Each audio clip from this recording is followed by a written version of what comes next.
Hello viewers, இப்போ 12th standard மேக்ஸில் revision exam 1ல் கேட்டிருந்த ஃபஸ்ட்டு கொஸ்டின், அதாவது 2 மார்க் கொஸ்டினில் ஃபஸ்ட் ஒன் கிரியேட்டிவ் கொஸ்டின் தான். இதை தான் பார்க்க போகிறோம். Find the value of tan inverse of tan minus π/4. இதோட வேல்யூ ஃப்ரேம் பண்ணணும். இதுக்கு ஃபஸ்ட்டு ஆன்சர் பார்த்துடலாம். tan இன்வர்ஸ் ஆஃப் டேன்னு சொல்லும்போது நமக்கு இந்த பிளேஸில் என்ன டீட்டா வேல்யூ இருந்தாலும் அது டேரெக்டாக எழுதிக்கலாம். எப்போ எழுதலாம் அப்படின்னு சொன்னால், நமக்கு இந்த டீட்டா வேல்யூ மைனஸ் π/2க்கும் ப்ளஸ் π/2க்கும் மிடில் இருக்கக்கூடிய ஏதோ ஒரு வேல்யூவாக இருந்தால் எழுதிக்கலாம்.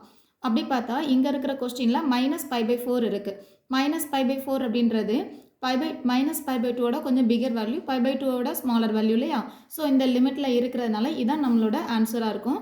இது நம்ம புக்கில் எக்ஸாக்டாக இல்லை அப்படின்னாலும் இதுக்கு ஃபார்முலா இருக்குது.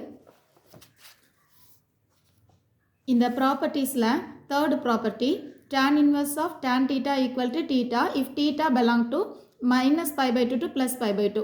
ஸோ இது நம்மளோட ப்ராப்பர்ட்டியாக எடுத்துக்கலாம். எக்ஸாக்டாக இந்த சம் இல்லை அப்படின்னாலும் இந்த சம்மோட இந்த ஆன்சர் நம்ம புக்கில் இருக்குது.